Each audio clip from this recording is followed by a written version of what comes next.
person complains between 15 and 30 times a day. If you figure we're up for about 18 hours maybe, that's almost 2 times an hour that we're complaining about something. Yes, not us, right? Not here, not in the Science of Mind Church. I know.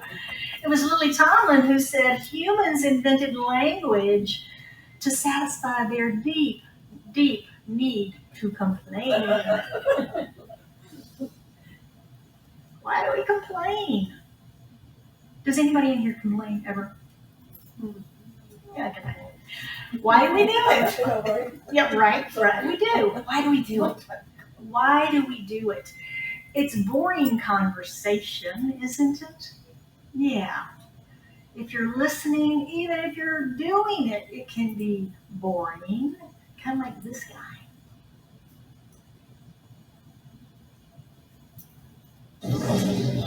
Sir, I don't want to come across as a complainer. No, it's fine. What's on your mind? Well, first off, my office is way too small. Okay. And my parking space stinks. The elevator is too slow. I need a new computer and a better work chair. The fax machine never dials right. And the copier, the copier is out of toner at least once a week. But I don't understand why I get stuck with all the busy work. I mean, other people should be busy too. I mean, look at Johnson. I'm pulling my hair out, I'm so busy. But Johnson's just rolling around the hallway, picking up trash, cleaning up little messes. But Johnson's the janitor. And Christy's always bragging about all the cool places she's going to. Oh, I'm going to London. I'm going to Spain. I should get to go to cool places too. She's our international Dan Schwartz. I don't like the way he's always looking better than me. He's always dressing better than me, having more sales, winning more awards. Oh, look at me. I'm Salesman of the Year. I'm Schwartz. Blah, blah, blah, blah, blah, blah, blah.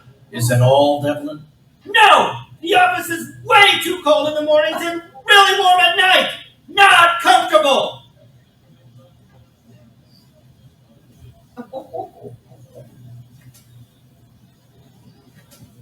Okay. Oh!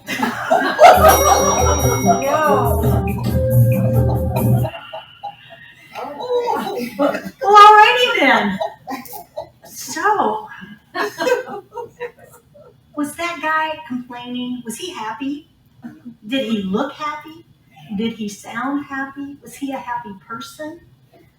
Why was he doing it? Why was he complaining like that? I think we complain for the same reason we do anything. We think there's a benefit to it, right? He probably believed the guy behind the desk was going to change all of that for him, right? No, he probably didn't, did he? He probably knew in his heart of hearts that he wasn't the best salesperson in the office and wasn't going to become the international salesperson and. But he wanted to complain. In his case, he just got the bonk on the head. Imagine if we were playing that game. We're not. Good for us. We're not playing that game. But does that venting do us any good when we do that? No, it doesn't do us any good. At first we think it might. It feels good to vent and to complain and to get it off our chest. Yes, it feels good. Maybe. When we're complaining, we're usually experiencing grief, pain, discomfort. Those are the 3 words that the dictionary uses to describe complaining. And today, my talk is Living in a Complaint-Free World, which is the title of our book for book study. And we're going to spend the next 4 weeks, including today, learning, practicing, and growing as a community in learning to be complaint-free. Okay?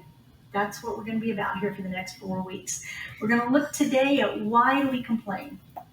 Why do we complain? Wouldn't you like to know why people complain? Why you might complain sometime? We're also going to explain the process of complaint-free world, what we're going to be doing here as a community for the next 21 days. And I'll explain that later. And we're going to see how when we're living complaint-free, it might lead us to living a more grace-filled life. Would you like to live a more grace-filled life? Yeah. Grief, pain, and discomfort. I want to look at those three a little more deeply so that we sort of get on the same. We're defining complaining. We're going to be doing that throughout the talk this morning. So, looking at those three words, grief is about loss. Yes, we've lost something. Maybe we've lost a significant other, a friend. Maybe we've lost a pet. Maybe we've lost our job. Maybe we've lost our financial standing. Something's gone. Something's moved. It may be through death or separation or something's gone, right? That's the experience of grief. Frequently we will complain about that loss, that we lost the job. And then what's next? We blame whoever took it away. So grief is an experience of loss, and we can get into complaining about what it is that we've lost. Pain is another reason that we complain. And pain can be physical, mental, or emotional, right? And it may be, oh, my aching back. Let me tell you about my aching back. Let me tell you I went to the doctor. Did I tell you what I'm taking? I went to the doctor, and the doctor, you ever had any one of those conversations? Yeah. So we've got the physical pain. We've got the mental pain. That teacher is driving me crazy. Mental anguish. And we might have emotional. I'm so sad that I lost the race. So we might have emotional pain. And then the last is discontent. And for me, that boiled down to feeling like a victim. If I'm discontent, I'm feeling like a victim. I'm feeling like life is not going my way. I'm feeling like somebody pulled the rug out from under me and I'm not happy. Somebody cut me off in traffic and I'm not happy. I'm discontent, right? Discontent. Signs of mine, we might say that someone stole my joy. Now, Will Bowen is the author of our book of the month, and he boils this down into 5 reasons that we complain. 5 buckets, 5 reasons that we complain. So I want to go through those this morning. He says the first reason we complain is to get attention or to connect. We complain to get attention or to connect. Imagine you're using mass transportation. You're doing the green thing. And you go to the bus stop. And it's a monsoon. It's pouring down rain. And this bus stop, if you're familiar with Phoenix bus stops, many of them are just a sign with a little blue sign that says bus. Right? And that's the one you're going to. And it's pouring down rain. And then somebody else walks up and it's still pouring down rain. And you look at them and you go, can you believe how much it's raining? And can you believe the city doesn't build shelters for these bus stops to keep us out of the sun and out of the weather? And what about the city of Phoenix? The bus is late. I'm going to be even wetter. Sound like a typical conversation? Maybe? Alternatively, what if we said, wow, can you believe this rain? We need it so much. It's going to be so good for our mountains and our desert. It's going to be so nice. It reminds me of my favorite movie, Singing in the Rain. Isn't this great? Can we approach life that way? Instead of leading with the complaint, leading with the negative? The second reason he says we complain is to remove responsibility. We've been asked to do something. A project at work, a project at home. We've been asked to do something. And suddenly we begin to complain about why we are not going to be able to do that. I'm too busy. I'm not going to have enough time to complete that. The store is going to be closed tomorrow and I can't pick up the materials that I need. I can't, it won't, it's not going to happen. We're laying the table for failure, aren't we? When we complain to remove responsibility. We're setting the table so that we can fail. We're justifying a future failure. Okay? Inspire envy or bragging. Some people complain so that they can look more superior to another, set themselves up as an expert. And let's say you're talking about movies, and somebody says, wow, gosh, I just love that new Top Gun Maverick movie. It's so good, the special effects and all the people. It was just awesome. And the person that's complaining going, what? Really? You've got to be kidding me.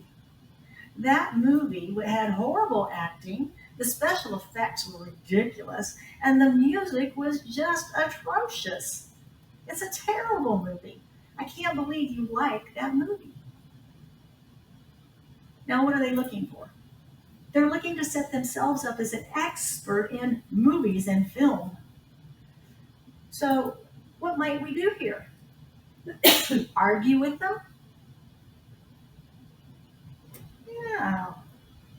Wow, you seem to know a lot about movies. What's the coolest new thing happening in movies today? We compliment them, right? Instead of arguing with them, we engage them, we appreciate them. They're looking for praise. We give it to them. Now we have a friend, right? The fourth thing is power. People try to gain power through rumor and gossip, and they're trying to create an alliance usually.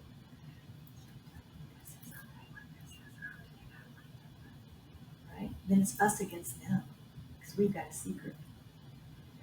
The thing about gossip and rumor, you all know this, right? The thing about gossip and rumor is it's poisonous. But the other piece of it, the piece that really got me as a Southern girl to stop gossiping, making it a pastime, was the burden. If I gossip about someone and I tell you something, I'm giving you the burden of that. And you may not want it. If I tell Penny about Jack and Suzanne having an affair and she happens to know both of their spouses, I've given her this burden now she didn't want or ask for through my gossip. Right? Yeah, it's the burden that we pass on where we think we're building alliance and we're truly, truly not. Effective communication suggests that we stop that and suggests that the person that's sharing go and talk to the parties directly. Go and talk to the parties directly. We call it triangulation sometimes. Number 5, the last one is, remember the second one was to remove responsibility, set ourselves up for future failure. The fourth one is an excuse for poor performance. This means we did fail. And now what are we going to do? We're going to blame somebody because it could possibly be my fault. And we're going to blame and complain about that. Let's say you were given a project at work and it's due next week. And you waited, it's due on Monday, and you waited until Friday afternoon at 4 o'clock to go into the accounting department and say, hey, I need some numbers so I can finish my report. The accounting goes, it's going to take me 3 days to pull those numbers. And so rather than accepting responsibility for that, we go into the boss on Monday and go, accounting did it. I can't get my numbers. I can't complete the report. It's not my fault. Accounting messed up. Accounting never gives us the numbers. Accounting never does anything. Right? Rather than taking responsibility and saying, you know what? I messed up. I did not go to accounting immediately when I recognized that I needed numbers from them and request the report so that they had sufficient time to give us the numbers. In the future, I will do that. I need a couple of days extension on this project. We take responsibility. We take responsibility. All 5 of these, if you notice, all 5 of these, and the examples that we had, can be eliminated through effective communication, can't they? Through upping our game, through being mindful in our communications, being present in our communications, we can overcome all of those in our lives and stop complaining, right? Stop complaining. Last week we talked about the science of mind as a way of life and the fact that it's affirmative. right? It's affirmative in its teaching. So this goes right along with that idea of living more affirmatively than negatively. Now, I want to give you some of the side effects of a complaint-free life, okay? Just want to make sure that everybody's aware before we enter into this. The first one is you might feel happier. You might feel happier. You might find yourself living in gratitude. And you might notice that good is starting to come to you more easily. You might notice that. We feel happier because we're speaking more affirmatively and we're hearing that affirmation in our words. And so we're beginning to build that neural pathway, right, of positivity. Our gratitude expands because we're no longer focusing on what's not there. We're grateful for what is there. We're grateful for what is in our lives already, not whining and complaining about what's not there. And the more we focus on what is there, the more there is to focus on, right? It's the law. It's the law. And also more good people, more good things come into our lives because we're focused more on the good through our conversation, through our thoughts. Is there ever a downside to becoming complaint-free? Is there a downside? I thought, well, I better ask that question, so I Googled that. And Google says, whoo, here's a whole bunch of psychological studies that say, yes, complaining is not healthy. Not complaining. Not complaining is not healthy. Not complaining is not healthy. See, I couldn't even say it right. I had a hard time with this, but I'm going to share them with you, okay? One suggested that complaining, just to have something to say, is perfectly acceptable social interaction.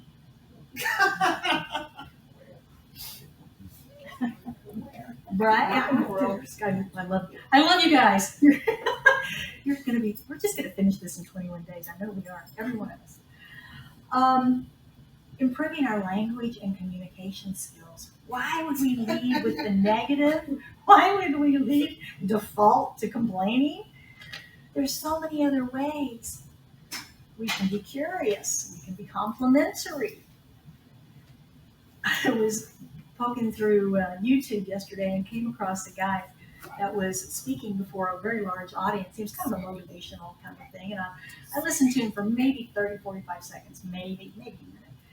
And in that time frame, he cussed about 6 times. And 4 or 5 of them didn't even make sense. They weren't, people. And it's like, what is he doing? And I turned it off. But that's like this idea of it's acceptable to lead with complaining. If you know someone that speaks a lot of profanity, they need to expand their vocabulary, right? Because there's a lot more words you can say instead of using profanity to express yourself with more clarity. And so that's, for me, what this is about, is upping our communication game, upping our vocabulary so that we don't lead with a complaint. Another one suggested that the gossip is an acceptable form of social interaction. Well, maybe in the South, but no. I'm from there, so I can say that. But no, right? Same reason. We can have something else to talk about instead of gossiping about another person. Yeah, be curious rather than complain. Compliment rather than complain.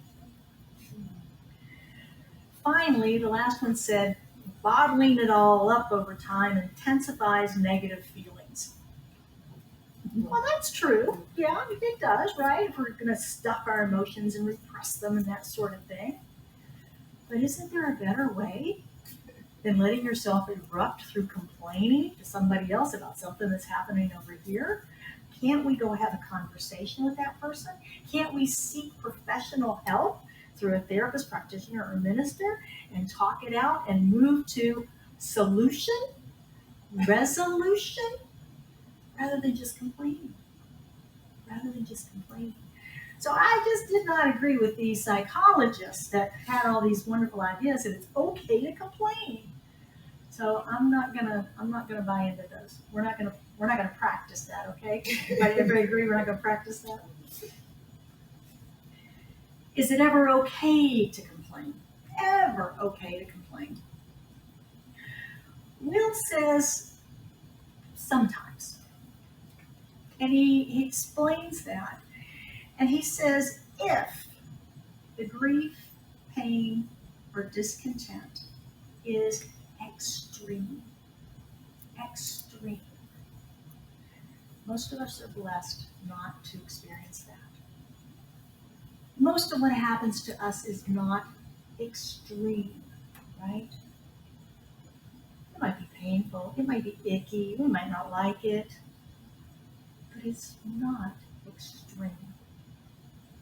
He gives an example in the book that we'll talk about in book study on Tuesday, but at the end of it, he actually turns it around to recognizing what was truly happening and found some forgiveness rather than still complaining about it.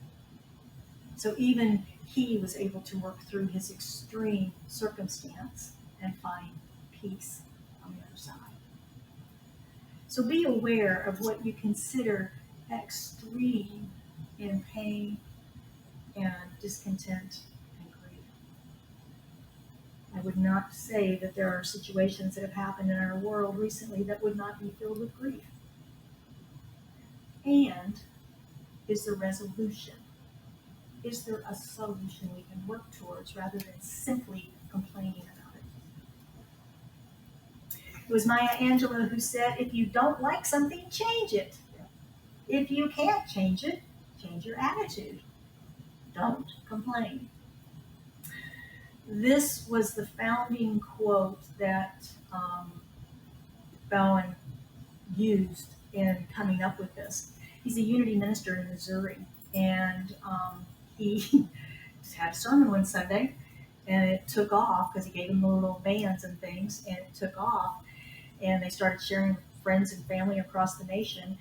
He wrote a book after that, and we're in the company of about 10 million people around the world globally who have participated in and succeeded in 21 days of no complaints. So it's a pretty powerful book and teaching, and that's why we're doing it. Bottom line, we recognize that we're all at choice, right, for the words that we say.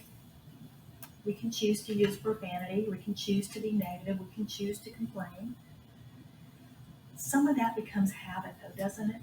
Our communication, our cadence of our words. That's why I needed a sabbatical, so y'all could hear his cadence for a while and forget mine, and it might sound fresh when I came back for a while. But yeah, we get used to it, don't we? And so we get this habit of complaining, we get this habit, this default, autopilot. So this program is really about mindfulness. It's really about mindfulness. That's the spiritual part of it for me. Not only is it cleaning up our words, which in effect cleans up our thinking. Ernest Holmes used to always say, change your thinking, change your life. Will's looked at this a little differently because how many thoughts a day do we have? 60, 70,000, right? It's a lot. And how much of the waking time are we on autopilot? Yeah, 96% of the time we're on autopilot. How can we change our thinking? Through paying attention to our words. So Will is approaching it from that standpoint of listen to yourself with your words, written and verbal. And as you do, your mind begins to form new neural pathways, and your thoughts begin to change as a byproduct of that. And then your life changes. So it's really a wonderful mindfulness practice to help us clean up our words, be present to what we're speaking, hear ourselves, and change our thinking at the same time. Sound fun? Yes. All right, good deal. So I want to go through some program rules with us real quickly so that we understand. I did this program about 15 years ago, and I was trying to change my thoughts. And so I got really frustrated with it because I didn't know at that time I had 60,000 thoughts a day, and I didn't know I was on autopilot 95% of the time. So I got really frustrated with it, and I gave up. It made me aware, but I didn't finish the 21 days. So I want to make sure that we're on the same page and that you're successful, okay? We accept and commit the challenge. That's the first thing we have to do. We have to say yes to it and commit to it. Commit to it. I've got a sign-up sheet I'm going to put in the lobby, and it's got a start date and the 21st day complaint-free. So if you want to sign up and start the program, put your name and today's date on the sheet, and we'll keep this here. And when you complete your 21 days, be it 21 days, be it 30 days, be it 6 months, be it a year, we'll complete the sheet, and then we'll send it into Will's office because he's tracking these things. I'm going to give us all a little bracelet here in a little bit, and everybody that wants to participate. And it's committing to not giving up on the program. That's the other piece of it. Commit to it today, but commit to not giving up. Will talks about a lady in his center that came in. She's about 85 years old, and she says, they might bury me in this thing, but I am not taking it off until I hit 21 days. So she's committed to the program. So I'm inviting you to commit to the program. Commit to the program. The other thing he advises is make sure you know what day you're on. If you don't know what day you're on, you're probably not committed to the program. Now, many of us, it's going to be easy because we're going to be on day one for a while. But once we get past day one, then we're on day 2, and 3, and 4, and 1, and 2, and 3, and 4, and 10, and 12, and 1. Right? So that's the way the process is going to work. But we got to know what day we're on so that we can continue to move on the process to 21. We're going to become mindful of words. The entire process is mindfulness. We mindfully switch our bracelets. We're mindful of what we're saying and writing. We hear ourselves, and we're mindful about what we're doing. Bowen says that a complaint is an energetic statement that focuses on the problem at hand rather than the resolution we want. Now, we've all heard that conversation, blah, blah, blah, blah, blah, blah, blah, blah, blah, blah, blah, and you want to stop and go, what would you like me to do about it? How would you like this to be different? How do you see this being different in the future? In an ideal world, what would this look like for you? Right? My soup is cold. Comes to the table, they serve it cold. I could demand the manager come over and give me fresh soup or a free dinner, right? Or I could tell everybody in the restaurant, right? My soup is cold. Or I could just simply tell the waiter, excuse me, could I get you to send this back to the kitchen for me to warm it up? It's a little cold for my taste. That's not a complaint. It's not a complaint. It's stating a fact. It's not staying in the problem, and it's asking for a solution. Okay? So that's an important distinction. If you find yourself wanting to jump in and berate someone on something, via email, text, or verbally, think about what it is I want to achieve by doing this. What solution is this going to give me? Should I rephrase it? And what solution will I ask for? Right?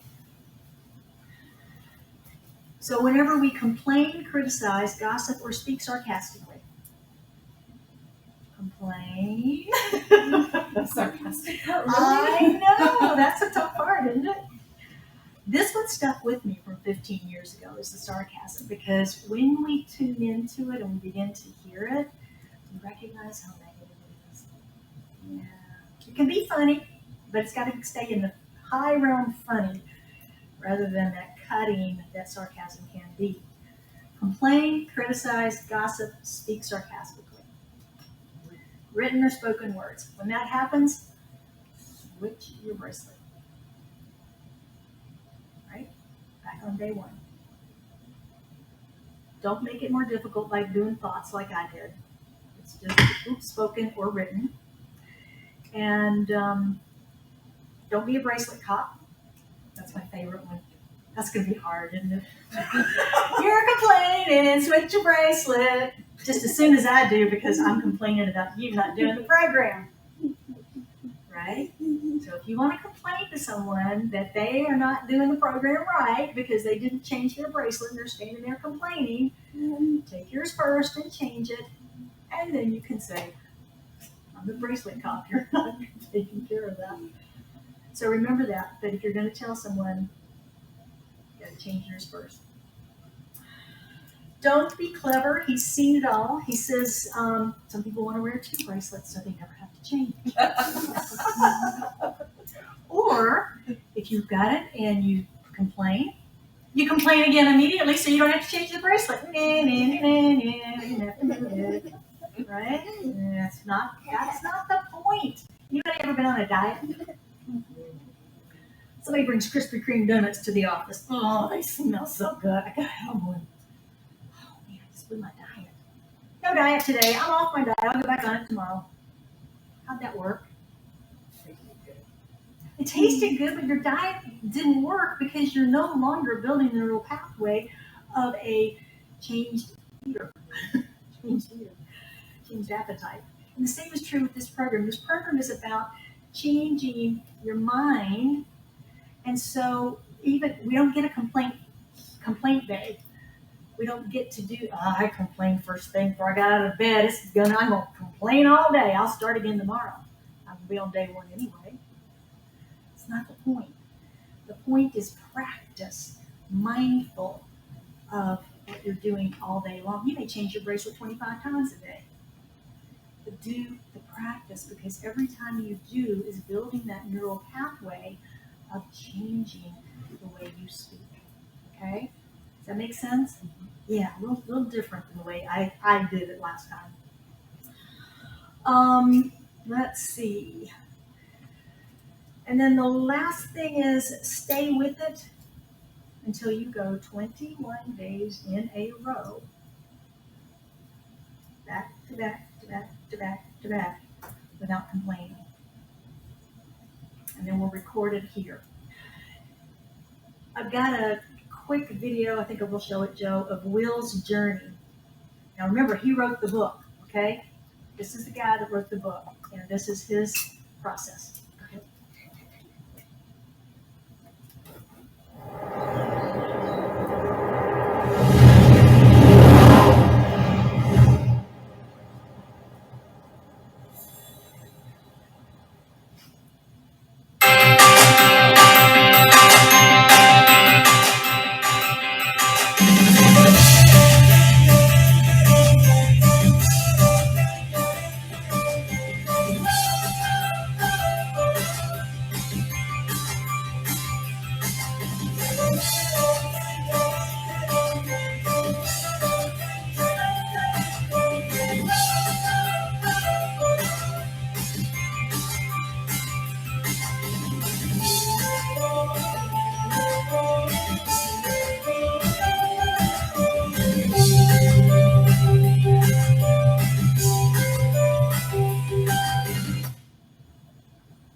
Something happened, but I don't know.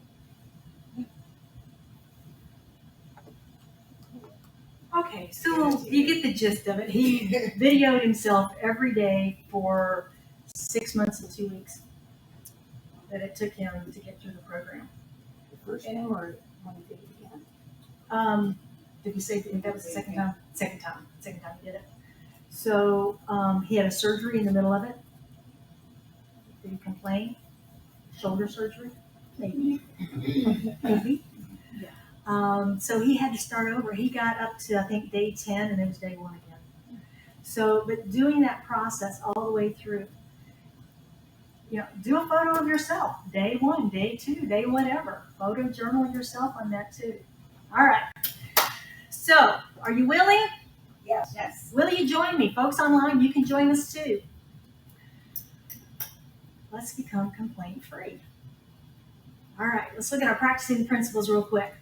If you want to sign up for Mindful Monday, all this detail is going to be in Mindful Monday for tomorrow, so you can keep it and practice and remind yourself on what's included, what's not, and so forth and so on. You can sign up on the website. You can here. You can email me direct, or you can sign up in the lobby. Okay, number 1, commit to take the challenge. Yay! I'm not going to make you raise your right hand and commit, but I am going to ask that if you are committing, that you take a bracelet. If you're not committing, don't take a bracelet.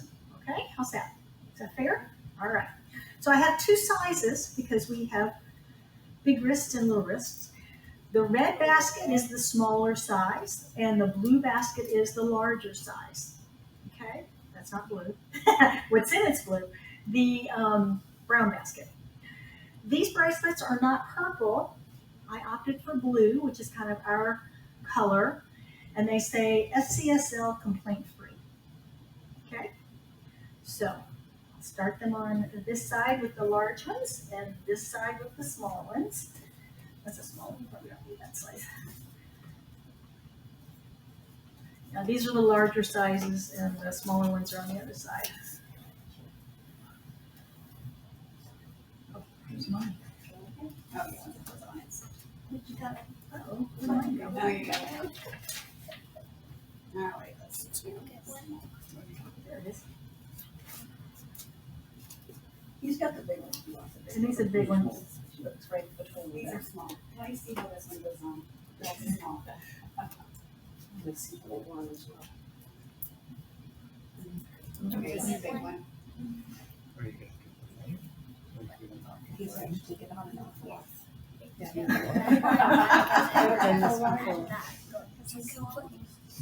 Too small? Lee needs one back there.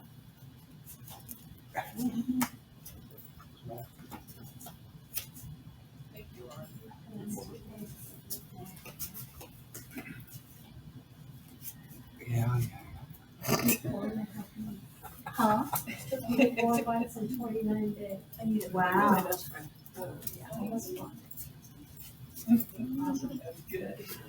All right, Diane's already a graduate. Yay! Yeah. All right, so if you're committing, put them on. Okay. We're all at day 1. Day 1. All right, very good. And then you'll sign up on the sheet in the lobby this morning. Okay. The second principle this morning we're going to look at this week is, where are you benefiting from complaining? Where have you been benefiting from complaining? Remember, complaining is criticizing, blaming, gossiping, and being sarcastic. And now, this week, we're going to look at the 5 reasons that Will gave us, and we're going to create new affirmative communication methods that we can be affirmative, we can be complimentary, we can be curious, as opposed to that default, so that we're prepared. When I started cleaning up my language, I would say things like dang, darn, cleaning it up and so forth, until those just completely went away, and I didn't need to say any of that anymore. So we need to find those words so that we're prepared to be affirmative and not default into the negative. And we can do that by looking at these reasons and discovering more about ourselves on why we complain. Do I need to set myself up as an expert? Am I trying to gain power? Am I trying to gain an alliance with someone? Do I just simply want somebody to please talk to me? I don't know how to do it other than commonality of a problem or complaint. And then what do you do? How do you respond when someone comes to you that way? Which is frequent, right? Listen in the grocery store, the doctor's office, the office building, where when you listen to other people, You will hear this now. You'll start to hear this coming at you. And so imagine how you're going to affirmatively turn that around and respond to it. Number 3, text buddies. If you would like support, ask someone in the room that's got a blue bracelet on if they would be your text buddy for motivation or inspiration or support in any way or celebration for your wins as you move through this process. You can see each other on Sundays, you can text when it's convenient, you can email, you can do a phone call, whatever works for you. If you would like to have someone in the program that would support you through this journey. So I'm offering that up there, to just connect with somebody for support as we move through this. All right, I'll close this today with what I think is probably Will's best quote in the book, at least the one I've come across so far. He says, complaining is like bad breath. You notice it when it comes out of someone else's mouth, but not when it comes out of your own. Wow. Isn't that a great quote? And it's true, right? It's true. And of course, his wonderful words, there's no shame in day one. Over and over and over and over. Because every day we do it over, we're building a stronger neural pathway. All right, so it is. Would you join me in a prayer, please? Anchor this morning. As we go within, we recognize that there is one power, one presence, one life, and that is God. And God doesn't complain. God is love. God is peace and harmony. God is encouragement and complimentary and curious. And so I know that each of us is manifestation of this divine wisdom and intellect, this infinite love, this power, this proud presence. But there's only one life. It's God, and it's our life now. And knowing our connection in this unity and this wholeness of this divinity that we are, this love that we are. I speak my word for and about each of us this morning, knowing that as we come together in community to become complaint-free, not only in our community, but in our communities, our family relationships, our friendships, our business and our work and our social engagements, we become complaint-free. And we transform the world. I know that each of us is supported in each and every way that we require throughout this program, be it 21 days, 6 months, a year, whatever it takes to transform ourselves to become complaint-free, to change our thinking, change our lives. I know that we have whatever we need within us, and that we are guided, guarded, and supported by the divine and by each other as we embark on this journey together. I know that each of us is successful in this journey of transformation. I know for anyone that has something on their heart today that they are seeking prayer around, as they lift that into this prayer time, into this consciousness that we've set in this room this morning, that whatever needs to be healed is healed, whatever truth needs to be revealed is revealed with clarity and with ease. If there's financial abundance or flow needed, it is flowing with grace, with ease, and in divine perfect order and timing. How grateful I am for this knowing. Grateful to know that this is how the law works. We speak our word and the law responds to us as we believe. So it is with a grateful heart filled with thanksgiving that I release this into that law, into the action and activity of mind, knowing this is done. It is already done. We are each already complaint free. We are whole, perfect, and complete. God is good. Life is good. And we affirm that together by saying, and so it is.